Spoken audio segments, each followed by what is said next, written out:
Don't get bamboozled. Don't get fooled.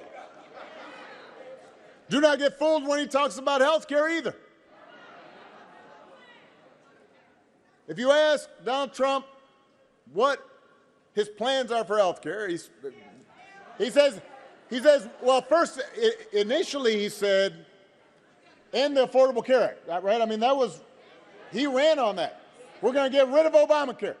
He didn't really know why, except for the fact that I did it. So he's got a problem now because it's popular. Almost 50 million people have gotten health care because of it.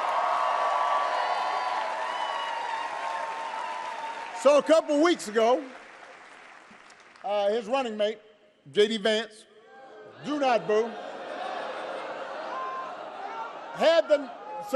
during the vice presidential debate, Mr. Vance has the nerve to say Donald Trump, and I quote, he said, Donald Trump salvaged the Affordable Care Act.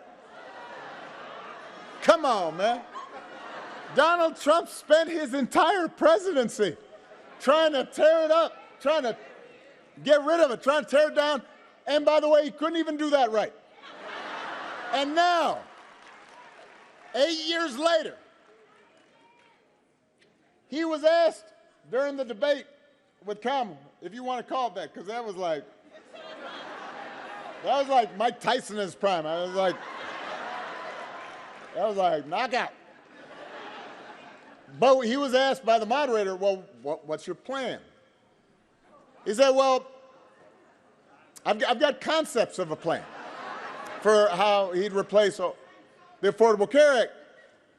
And I thought about that, and I want you to think about this. Let's say your boss gives you an assignment, says, I need it by Friday. And then Friday rolls around, and your boss says, did you finish that project I asked for? And you say, I haven't started, but I have a concept of a plan.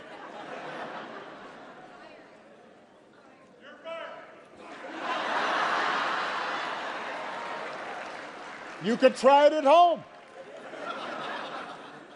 Honey, did you do the dishes? I have a concept of a plan to do the dishes. How's that going over?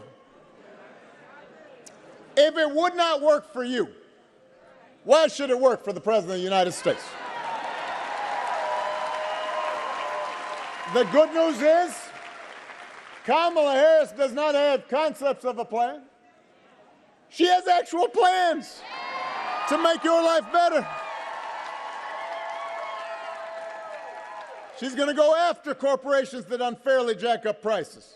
She's going to make it easier to build and buy a home. She's going to limit out-of-pocket health care costs. She's going to give a tax cut to 100 million middle-class and working Americans. It's on her website. It's laid out in detail. There's an actual plan there. And if Congress passes a bill to restore the reproductive freedom that women had for nearly 50 years, the freedom that Donald Trump bragged about taking away, Kamala will sign it into law.